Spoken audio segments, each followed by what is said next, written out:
welcome. For those of you who haven't met me before, I'm Penelope Klein, and that's Dr. Klein. I am a physical therapist, and actually my degree is in education, so I was a professor for many years, taught at a number of physical therapy schools. So if you would look at my discipline in life, then I invested quite a bit of education and enthusiasm and experience in its therapeutic exercise of the West. That's what physical therapy is. What we do for therapeutic exercise to maintain optimal body function.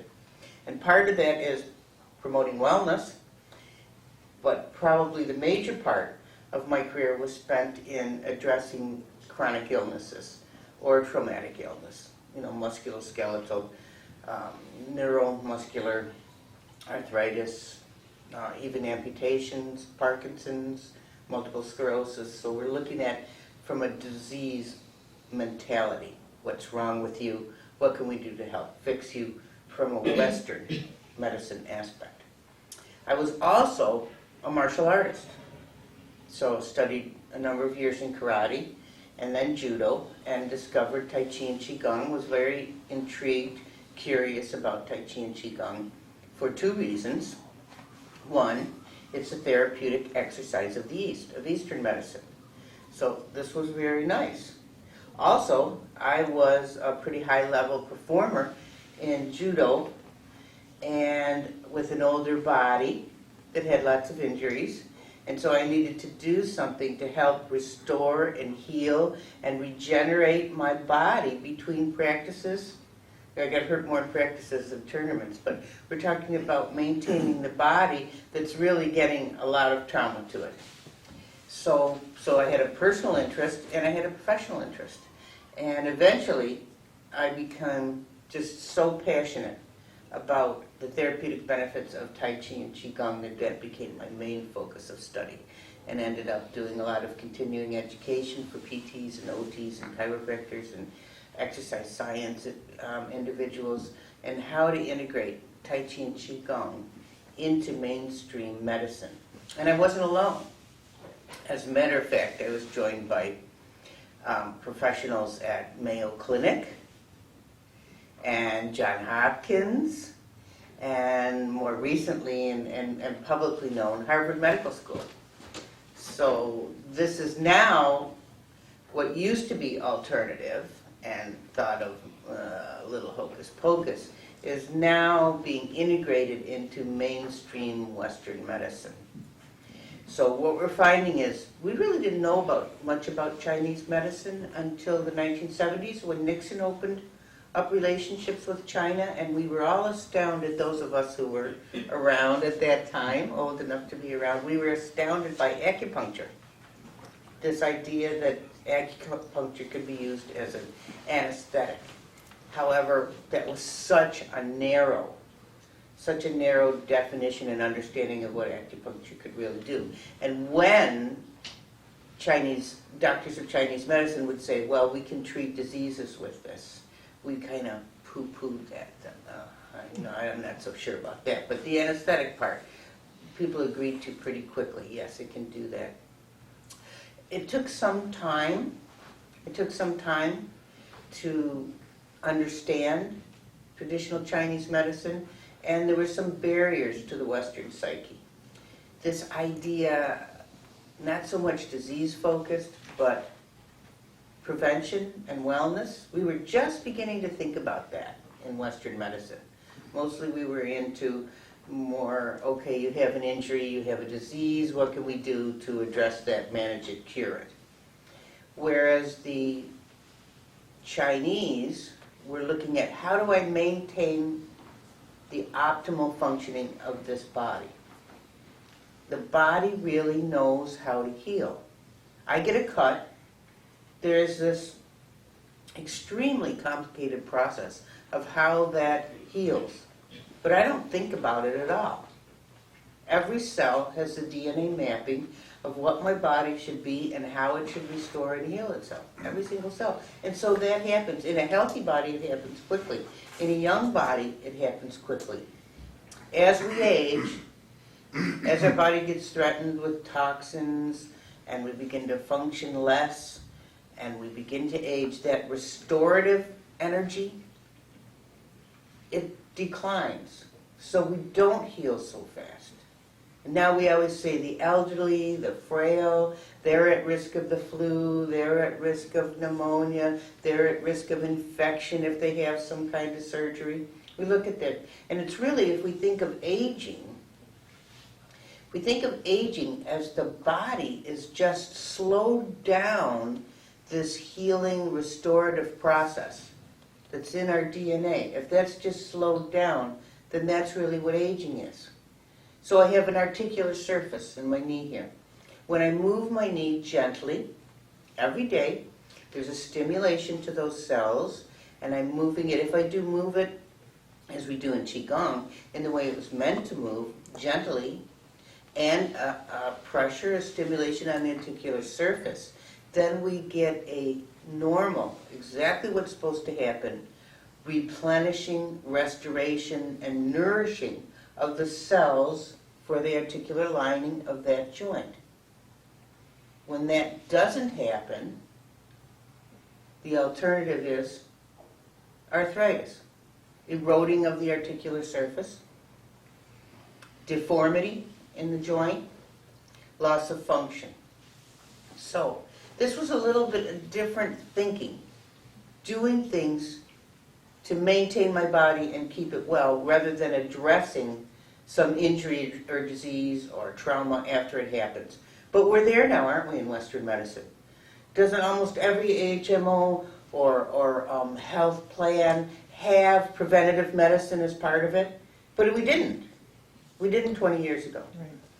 But we do now, because we realize this is where we need to be. This is the best model of medicine.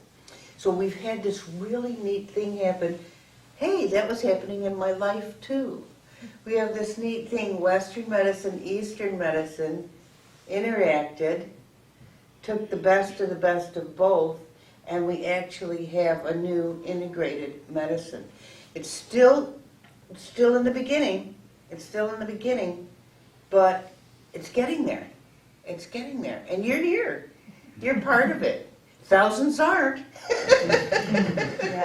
Thousands are at home. Thousands didn't come today. Wouldn't it be great if I was in some giant auditorium talking to thousands of people today? And they were all getting on board with this. But you're pioneers, and you'll talk to your family, and you'll talk to your friends, and that's how change occurs. You know, one person talks to another, and that change has occurred. And it is occurring in this country in Western medicine. So, why the 24 Posture Qigong? Because that's what you're here to learn about, the 24 Posture Qigong. And when I got into this, I actually sat down with my husband when I realized I was starting to get pretty passionate about this. And I said, listen, I'm really interested in this. This is what I want to do now for my third career. And that means putting as much finance, family finances. Going to talk to my partner and say, okay, I want to put money into this. I want to travel. I want to go study with people, which also means time away from home, emotional investment. And I want to put that much energy equal to what I put into getting my doctorate and become a tenured professor. I want to become that knowledgeable about this. And my husband said, okay, go for it. But that meant, going and studying with people, traveling, and I did. And I then became a seeker. So I went and I trained, studied, read, who do I want to study with, who do I want to learn from, and went to China, actually presented over in China at an aging conference over there. Learned a lot. Went to California, up with the Redwoods in Humboldt County, up near Eureka. It was very special energy there. And studied with a very well-known Yang Ming, leader in the field, and studied with Yang, who works with the NIH and the Mayo Clinic, and also Harvard. So studied with these teachers. and tried to find, well, what would I advocate? What do I see as really something that I can get behind, that I can teach and have great confidence to say, this, I think, is probably the best of the best. And lo and behold, I met George and the WuYiJieHe system and his teachers, and I found what I believe is the most superior, the one that I would advocate, and that is the 24 Posture Qigong. Now, I believe you've had a little bit of information about the background of the 24 Posture Qigong, and it's really developed from what would be ancient exercises by a grand master in martial arts, but also equally renowned as a doctor of Chinese medicine, and his son-in-law, who was also very well known as a doctor of Chinese medicine. And they looked from everything that they had learned in martial arts and all of the exercise they knew and everything they knew from traditional Chinese medicine, and it was over a number of years, came up with this codification, this 24, it started as 18 or 20, I don't know if it dropped to 18. It started as 18, went to 20? Started as 20. After he passed away, one student dropped it to 18, which is now very popular. And in China and other parts of the world. And Helen Wu, who's one of our teachers, his granddaughter, added some and brought it up to 24, which is what you will learn. So, what makes it optimal? Time. Time is important. So how much time do I put into something every day matters. It's one of the things that influences whether I will actually continue to do something. Can I fit it into my lifestyle? Is it something I can do? Do I feel confident that I can learn it and do it right? Is it something I can fit in? Is there benefit? Do I truly believe there's benefit? And can I do it every day and make it a part of my life? So it has those 17, 20 minutes a day. That's not a big investment. You know, we invest in our bodies. We don't even think about it, but we invest in our bodies every day. We brush our teeth. We eat, hopefully, for nutrition and not for self-gratification. We exercise in some way. We wash our bodies. We're concerned about hygiene so that we don't get infections. These are things we do to invest in our body every day. We breathe 8 to 12 times a minute. Our heart beats maybe 70 times a minute. And Tai Chi has a rhythm and a frequency and a dose. And it should be done about 5 to 7 times a week. And, you know, this investment of 17 to 20 minutes is not such a big thing if you look at it like that. This is how I invest in my body. I wouldn't get a car and not change the oil. I wouldn't spend $28,000 on a car and not maintain it. And yet, if I mess up with that car and I have the financial wherewithal, I can get another one. But this body, this is it. This is it. The other thing that's happened over these 20, 30 years is that our life expectancy has really increased.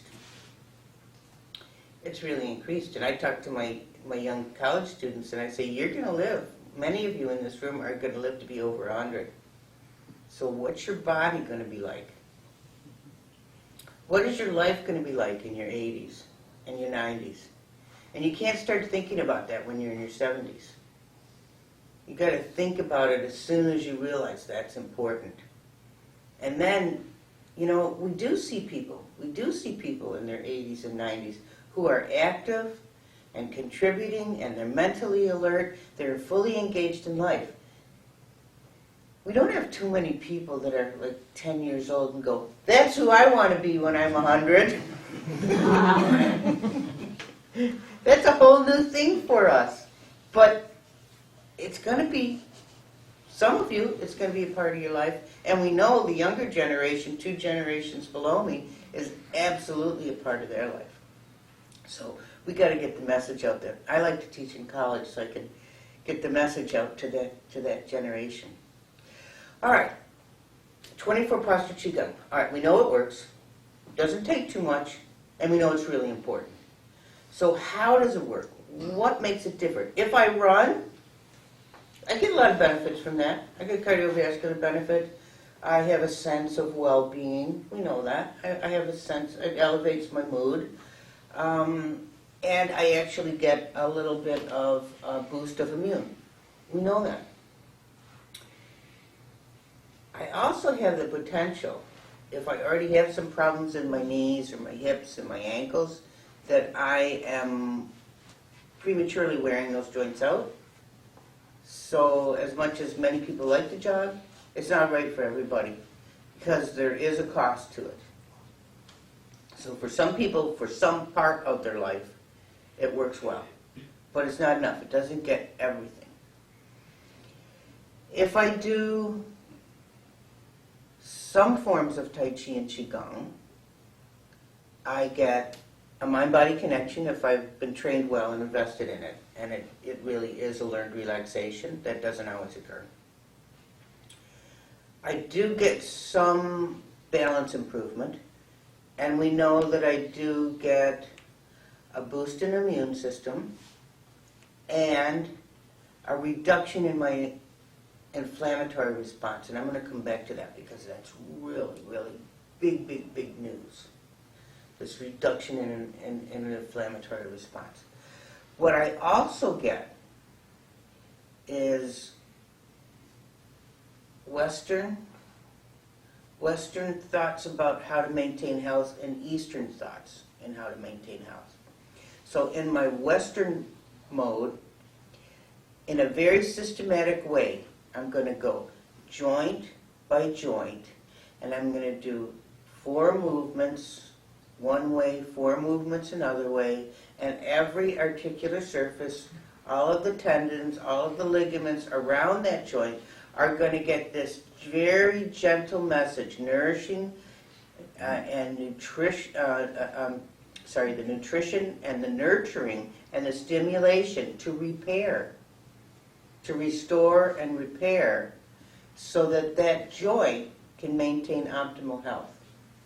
Even if I have some imbalance, an old shoulder injury, when I get down and I do the movements that affect the shoulder, I can repair and restore and heal old injuries, old imbalances. So I'm going to go right from the top of the head all the way down to the bottom. I'm also getting a massage to all of my all of my viscera, all of my organs, my liver, my kidneys, and my pancreas. And because of the turning and the squeezing, the closing, and then the opening and expanding, all of my viscera, all of my abdominal viscera is getting that ever so gentle, slow stimulation, which is going to improve the nourishment, the function, the clearing of toxins from all of those organs.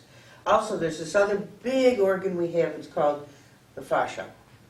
This is a connective tissue, and it surrounds every structure in the body, and it's continuous.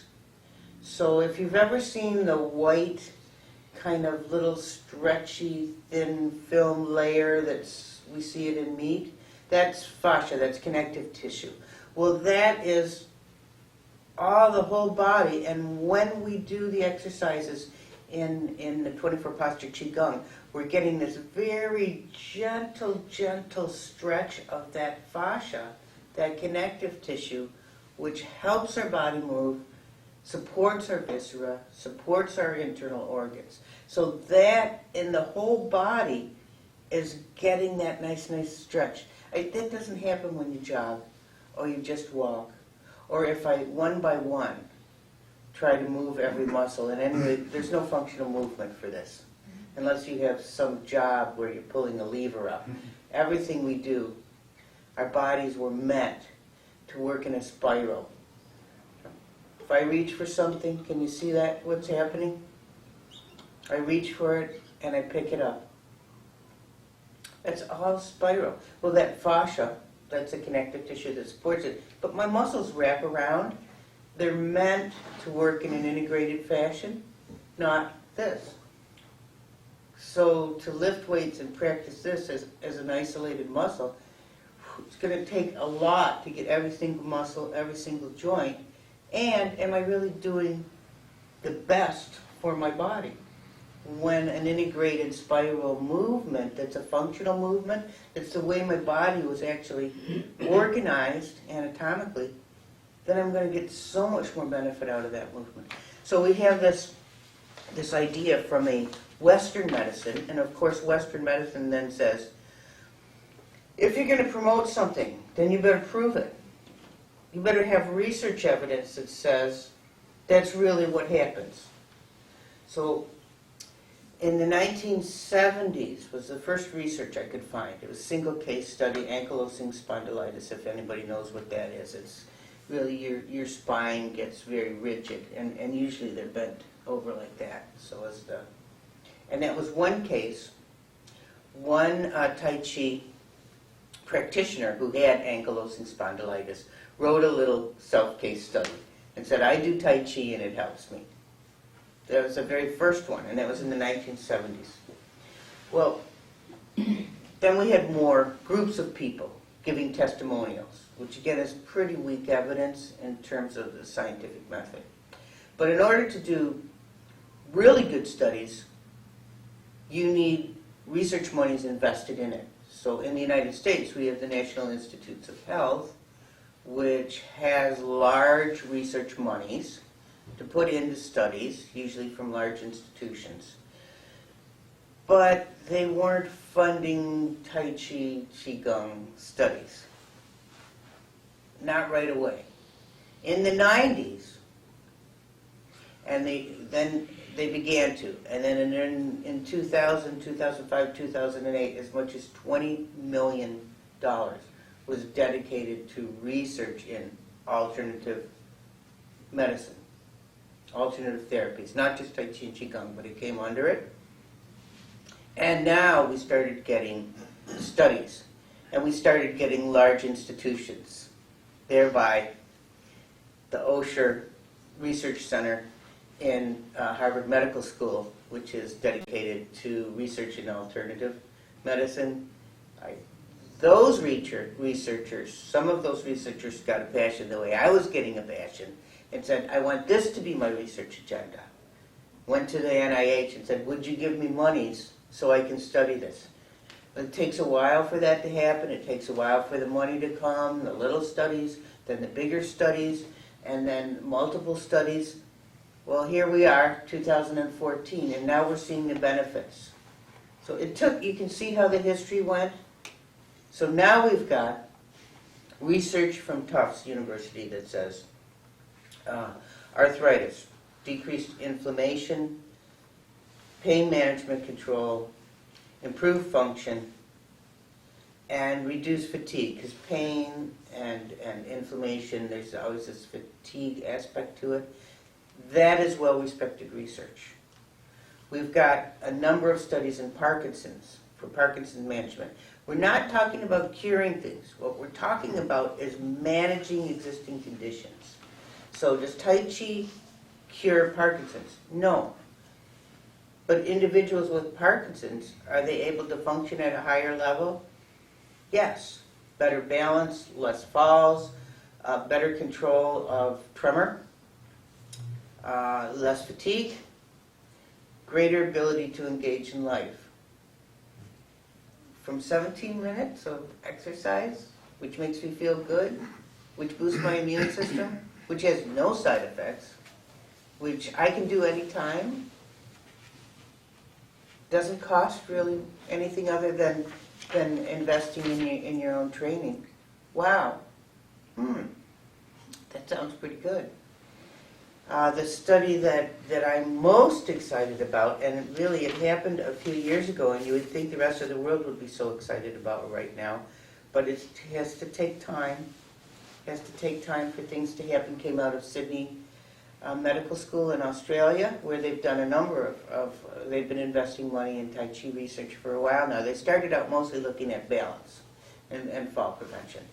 But they were working with a group, cancer. Now this is a large study, a large randomized clinical control trial, very credible evidence, and so lucky, I think, so lucky so intellectually thoughtful.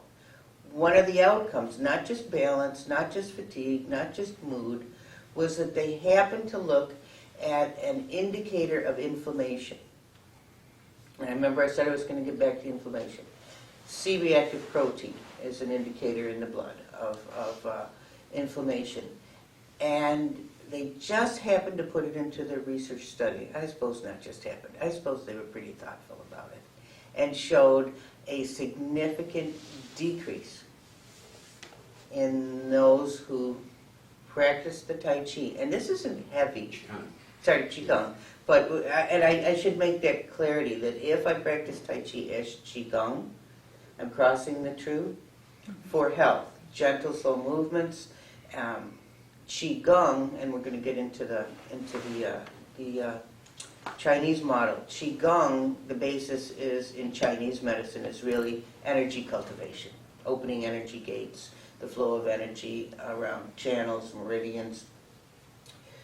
And we can do that with Qigong that are strictly the medical application, or Tai Chi, which we know has a martial arts foundation, but can be done as Qigong.